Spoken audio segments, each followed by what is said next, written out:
Assalamualaikum warahmatullahi wabarakatuh. Halo sahabat sekalian. Kali ini bersama saya Laude Muhammad Hasrul Adan. Saya dosen Fakultas Ekonomi Program Studi Akuntansi Universitas Muhammadiyah Buton, dan juga sebagai tim ahli ekonomi dan keuangan di Lembaga Kajian dan Pengembangan Daerah Maritim Buton. Nah, baik, di kesempatan kali ini kami akan membahas terkait UMKM di Kepulauan Buton. Terus dukung channel ini dengan klik tombol subscribe di bawah ini.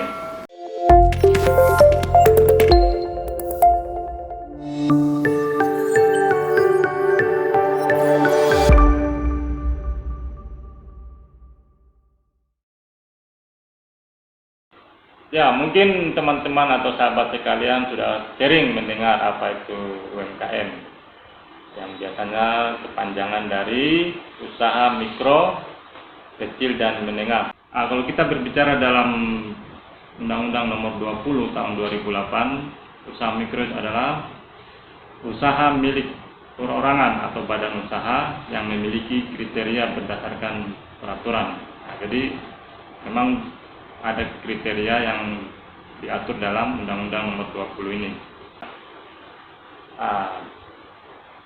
Kalau kita berbicara berdasarkan Undang-Undang Nomor 20 Tahun 2008, itu sudah ada kriteria yang mana menjadi usaha mikro, kecil, dan menengah.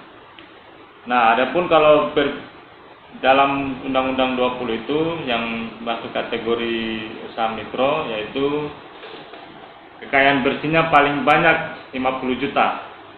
Nah, jadi asetnya itu maksimal 50 juta di luar tanah dan bangunan. Nah, kemudian dengan kriteria omset maksimal 300 juta. Nah, jadi sahabat sekalian, kalau teman-teman memiliki usaha dan memiliki aset maksimal 50 juta dan omset maksimal 300 juta, nah itu berarti usaha sahabat kalian masuk kategori mikro. Nah, yang kedua ada usaha kecil. Nah, itu teman-teman bisa melihat memiliki aset bersih di antara rank 50 juta sampai 500 juta. Memiliki aset bersih di luar tanah dan bangunan.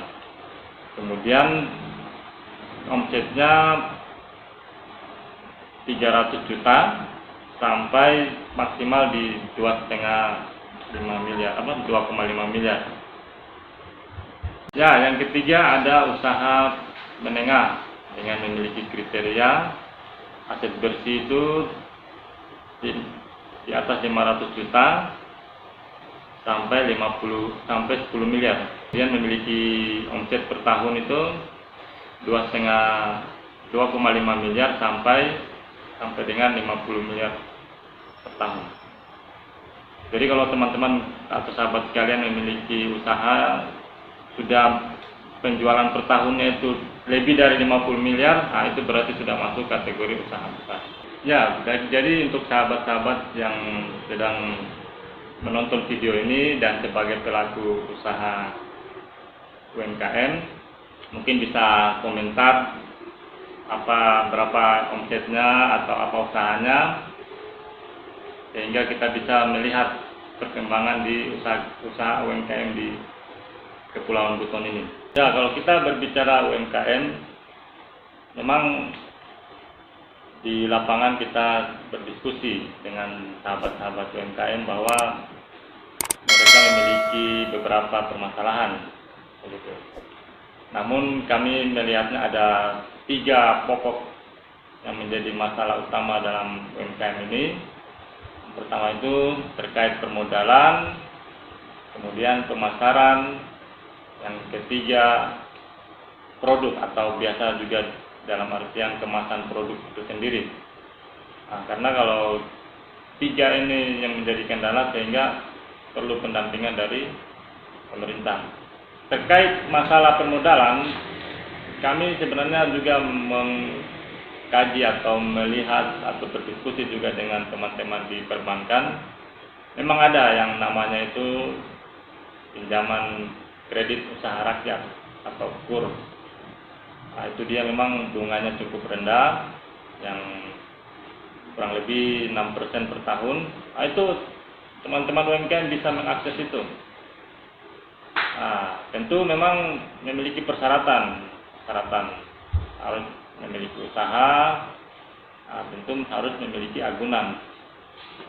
Karena dari kacamata perbankan, kalau mereka tidak memiliki agunan, itu menjadi kerugian juga bagi perbankan jika peminjamnya ini tidak mampu membayar atau mengembalikan kreditnya. Nah, itu makanya agunan itu penting juga. Namun kalau teman-teman juga yang tidak memiliki agunan, ini yang menjadi masalah, karena perbankan atau kredit di fasilitas perbankan itu yang ada memang semua harus memiliki agunan. Kalau berbicara di pemerintahan atau mungkin ada program-program pemerintah, itu biasa dapat hibah.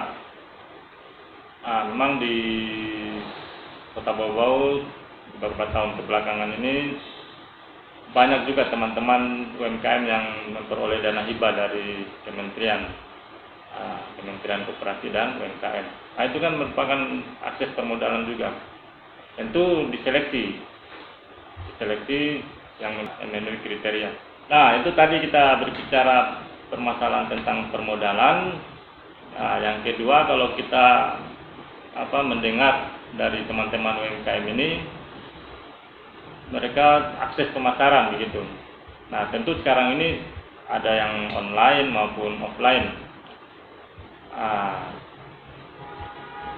Teman-teman juga dari UMKM atau pelaku usaha mikro, kecil, dan menengah ini sebenarnya membutuhkan juga semacam wadah yang offline-nya untuk memajang produk-produk mereka begitu. Ya, taruhlah semacam galeri yang ada di Kota Bau-Bau, galeri UMKM. Itu tentu perlu campur tangan dari pemerintah kota, kabupaten, maupun pemerintah provinsi. Bagaimana menyiapkan wadah atau tempat galeri, semacam galeri itu, sehingga produk-produk UMKM ini bisa dipamerkan dalam suatu tempat. Jadi ketika ada tamu-tamu atau kunjungan wisatawan yang ingin membeli oleh-oleh, dia cukup pergi di satu tempat saja gitu. Tidak lagi harus keliling-keliling untuk melihat produk-produk UMKM di daerah Kepulauan Buton ini. Yang kedua tentu pemasaran online. Nah, kalau kita berbicara di pemasaran online ini memang membutuhkan sumber daya manusia sumber daya SDM yang cukup. Karena bagaimana membuat konten-konten terkait produknya itu menarik, terus iklannya juga menarik. Itu semua ada di marketing online-nya.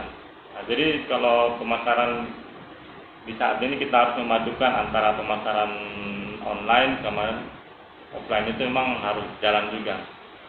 Makanya dari teman-teman UMKM mau tidak mau harus belajar bagaimana membuat itu konten-konten. Jadi kalau di pemasaran online memang ada juga di marketplace. Jadi teman-teman juga harus harus belajar bagaimana memasarkan di sebuah marketplace. Tentu kalau di Kepulauan Buton ini kita sudah mendengar ada Studio. Kalau di nasional kan semacam Bukalapak, Tokopedia, dan lain-lain sebagainya itu. Itu perlu dipelajari sehingga produk-produk dari teman-teman UMKM ini bisa dikenal di nasional bahkan mancanegara.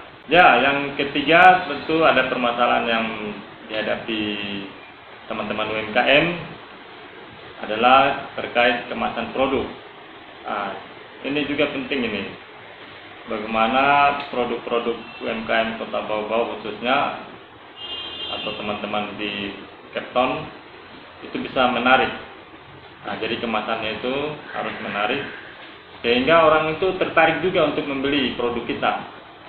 Namun memang di sinilah permasalahannya, sehingga kemasan itu masih sangat-sangat susah diperoleh, harus dikirim dari luar melalui Jakarta atau Surabaya, bisa juga pesan di online. Nah, jadi memang kemasan ini perlu ada pendampingan sehingga teman-teman UMKM ketika menjual produknya itu betul-betul dengan kemasan yang sangat menarik begitu. Nah, ini betul-betul harus dilakukan pendampingan sehingga SDM yang diperoleh dari pelaku usaha itu bisa membuat sendiri kemasannya. Ya, dari 3 permasalahan yang kami sampaikan tadi, sebenarnya kami memiliki strategi juga. Paling tidak ini kalau dalam hal permodalan, teman-teman UMKM itu bisa mengajak investor dari teman-teman yang lain atau sahabat-sahabat yang memiliki kelebihan dana. Misalnya mereka memiliki simpanan di bank, nah itu bisa diajak menjadi pemodal, tentu dengan prospek bisnisnya yang diperlihatkan ke pemodalnya. Nah, jadi teman-teman itu bisa merangkul sehingga bagaimana bagi hasilnya. Nah, jadi kalaupun tidak bisa mendapatkan pinjaman dari perbankan, minimal bisa sharing modal dari teman-teman atau keluarga-keluarga yang memiliki kelebihan dana. Nah, tentu semua ada kontraknya. Nah, itu bisa menjadi strategi juga buat UMKM bagi yang kekurangan modal dan tidak mampu meminjam atau kredit di perbankan. Nah, silakan, makanya itu pentingnya kepercayaan atau trust bagi teman-teman UMKM itu sehingga bisa dipercaya oleh pemodal. Nah, jadi ketika pemodal itu memberikan dana terus dikelola oleh UMKM, nah itu kalau bisa betul-betul amanah, kemudian bagi hasil yang disepakati itu betul-betul bisa dijalankan. Nah, sehingga masalah permodalan yang teman-teman UMKM hadapi tadi itu bisa menjadi solusi juga. Nah, terkait permasalahan yang kedua yang terkait pemasaran tadi itu, memang selain kita membutuhkan kehadiran pemerintah untuk tempat galeri yang kita sampaikan tadi, memang harus untuk marketing online-nya atau online marketingnya itu perlunya UMKM ini terus belajar bagaimana memasarkan produk-produknya di marketplace, terus mengikuti pelatihan-pelatihan yang diikuti dinas-dinas, yang diikuti oleh lembaga-lembaga.